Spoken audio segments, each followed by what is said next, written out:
से आजादी, गणेश कुमार से आजादी, एनआरसी से आजादी, आजादी आजादी आजादी आजादी, ए हल्ला बोल, हल्ला बोल, एसआईआर पे हल्ला बोल, गणेश कुमार पे हल्ला बोल, निर्वाचन कमीशन से हल्ला बोल।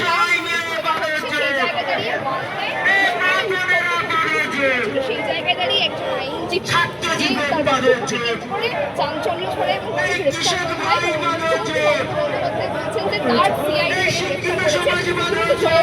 কি বলবেন সেই আইনজীবীদের? এটা হলো এসআইআর আন্দোলনকে স্তব্ধ করে দেওয়ার জন্য একটা চক্রান্ত। মুফাক্কেরুল ইসলামকে গ্রেফতার করা মানে এসআইআর আন্দোলন স্তব্ধ হয়ে যাবে না। আপনারা দেখতে পাচ্ছেন প্রত্যেক গ্রামে গ্রামে মুফাক্কেরুল ইসলামের কণ্ঠস্বর তৈরি হয়েছে। তো আগামী দিনে যেভাবে চক্রান্ত চালানো হচ্ছে, আগামী দিনে এই চক্রান্তের সম্পূর্ণ জবাব পাবে।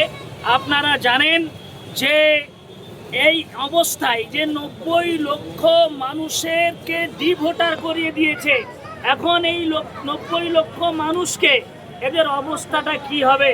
আমি বলতে চাই এই 90 লক্ষ মানুষের ডিএনএ টেস্ট হোক।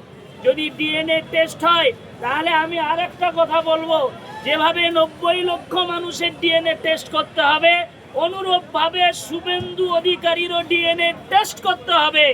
দেখা যাবে শুভেন্দু অধিকারীর রক্ত বাংলাদেশি রক্ত। এইভাবে করে প্রধানমন্ত্রীর ডিএনএও টেস্ট করতে হবে, আর এই 90 লক্ষ জনতার ডিএনএ টেস্ট করতে হবে। দেখা যাবে প্রধানমন্ত্রীর রক্ত আপনার ওই ইসরায়েলের রক্ত, ফাদারল্যান্ডের রক্ত। আপনারা জানেন যে অসীম সরকারেরও ডিএনএ টেস্ট যদি করা হয়, অসীম সরকারের মাতৃকুল পিতৃকুল সব বাংলাদেশের রক্ত। তাহলে এই 90 লক্ষ মানুষকে আপনি কিভাবে বৈধ ভোটার হিসাবে চিহ্নিত করবেন?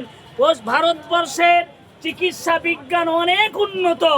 আমরা বলছি আপনি লজিক্যাল ডিসক্রিপেন্সি আন্ডার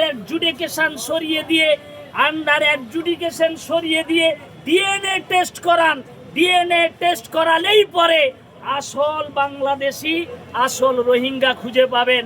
মেন কথা হলো বাংলাদেশির নাম করে, রোহিঙ্গার নাম করে আসল ভোটারদেরকে, বৈধ ভোটারদেরকে আপনার ডিটেনশন ক্যাম্পে রাখার জন্য যে তড়িঘড়ি করছেন, এই ডিটেনশন ক্যাম্প জেনে রাখবেন, এই 90 লক্ষ মানুষ আপনার বুলডোজার লাগবে না, 90 লক্ষ মানুষ শুধু হিলা দেবে, ডিটেনশন ক্যাম্প ধ্বংস হবে, এ আশা রাখি।